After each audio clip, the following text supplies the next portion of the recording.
Le cours précédent, t'as l'équilibre hydroélectrolytique, on a vu ensemble quelques généralités et les pathologies qui touchent cet équilibre, à savoir les formes de déshydratation et l'hydratation extracellulaire.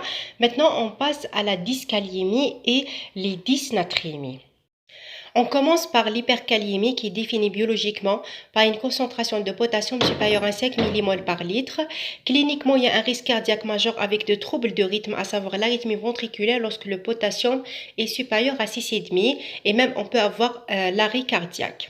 Comme étiologie, soit due à une fausse hyperkaliémie au cours de l'hémolyse, surcharge intraveineuse en potassium, une insuffisance rénale par défaut d'élimination de potassium, une insuffisance surrénalienne, une acidose métabolique, une carence en insuline et les diurétiques hypernieurs potassiques. Alors, je vais vous expliquer pourquoi au cours de l'acidose métabolique, on aura une hyperkaliémie. Tout simplement parce qu'au cours de l'acidose métabolique, la concentration de H+, elle est élevée et l'organisme, qu'est-ce qu'il fait pour réguler cet état? Donc, le H+, il rentre dans la cellule, en contrepartie, le potassium sort. Et aussi, pourquoi au cours d'une carence en insuline, on aura une hyperkaliémie? Parce que l'insuline, c'est une hormone qui fait entrer le glucose dans la cellule associée à le potassium. Et si on n'a pas de l'insuline, on aura une hyperglycémie associée à une hyperkaliémie. Le traitement d'urgence de l'hyperkaliémie, c'est administrer de l'insuline qui active l'échange de sodium contre la sortie de H+, et prescrire le glucose pour éviter l'hypoglycémie. On a aussi les bêta-2 mimétiques qui sont utilisés comme deuxième ligne, comme adjuvant de l'insuline. Alors, sont des agonistes de bêta-2 adrénergiques et qui font partie des bronchodilatateurs qui sont des médicaments destinés à traiter ou prévenir la bronchoconstriction, exemple l'asthme. Alors, les bêta-2 mimétiques activent la pompe sodium-potassium ATPase. Je vous donne un exemple, c'est le salbutamol. On a aussi les antagonistes utilisés pour traiter l'hyperkaliémie comme les sels de calcium et lactate de sodium. Et pour éliminer le potassium, on utilise les résines échangeuses d'ions et les diurétiques. On a aussi l'hypokaliémie qui est définie biologiquement par une concentration de potassium inférieure à 3,5 millimoles par litre.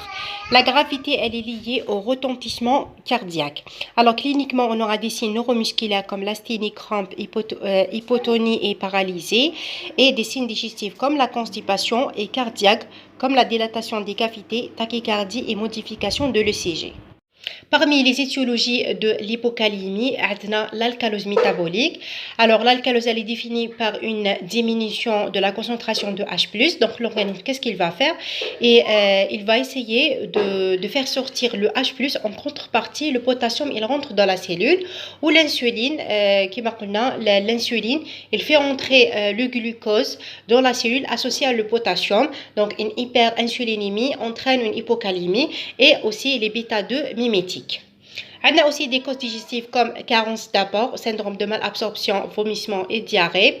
Aussi des causes rénales, par exemple les diurétiques thiazétiques, l'hypercorticisme, l'hyperaldostéronisme secondaire et une tubulopathie. Le traitement de l'hypokaliémie, c'est étiologique. Si signe de gravité, il faut un apport de 2 à 4 grammes de KCl dans le glucose à 5%. Si absence de signe de gravité, donc il suffit juste un apport oral de fruits secs et surtout la banane. Dans tous les cas, il faut faire attention aux médicaments dangereux, surtout les digétaliques, les diurétiques hypokaliémants et l'insuline. Et bien sûr, il faut une surveillance. On passe maintenant à la dysnatrémie. On commence par l'hypernatrémie qui est définie biologiquement par une concentration de sodium supérieure à 145 millimoles par litre.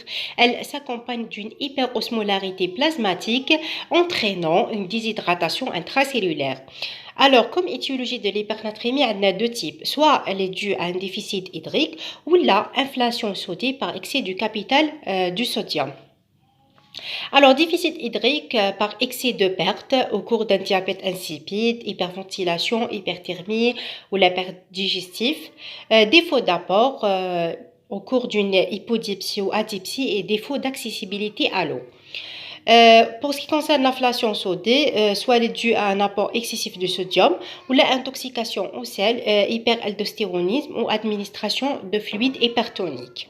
Le traitement de l'hypernatrémie, c'est la réhydratation avec le contrôle de l'apport sodé.